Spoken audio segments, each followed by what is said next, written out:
Good evening. A new report estimates the state's Workforce Solutions Department has overpaid unemployment benefits by a shocking $250 million. The Legislative Finance Committee report blames fraud and a department that could not handle their workload during the pandemic. News 13's Rachel Knapp is here tonight with reaction and how the state made such a massive mistake. Jess and Dean, lawmakers are angry tonight. The acting Secretary of Workforce Solutions tell me they're trying to recover as much of the overpayments as possible.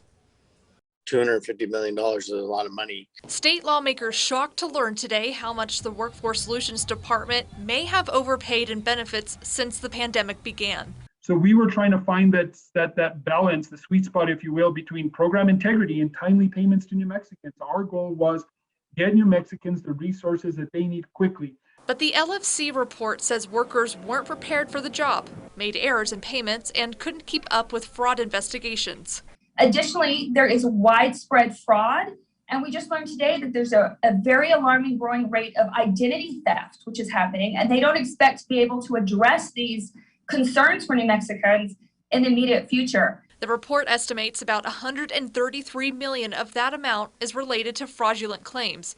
Workforce Solutions says they've been working to recover whatever they can. If you consider our fraud detection efforts as being a net, right, that is really capturing all the things that shouldn't be flowing down that river, some of the new programs that were rolled out just didn't, they essentially created a hole in that net where the fraud detection measures just did not allow us to capture, right. Lawmakers question, how did this even happen? You know, the responsibility fell on the Secretary of Workforce Solutions to communicate these concerns with the legislator, but ultimately it falls on the governor. The executive branch should have brought this information to the legislator much earlier than today. The person in charge, Secretary Bill McCamley, abruptly left the department last month. State lawmakers worry rebuilding the unemployment fund won't be easy. The state already had to borrow about $270 million from the feds after New Mexico's unemployment fund was almost wiped clean by the huge spike in unemployment last year. If we have another surge,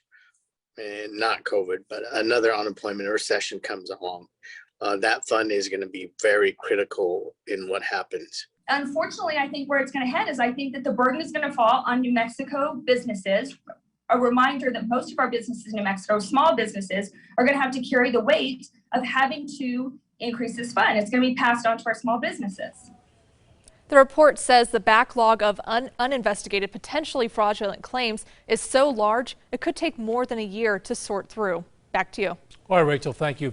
That report also says a lack of guidance from the U.S. Department of Labor on the Pandemic Unemployment Assistance Program may have led to overpayments all across the country.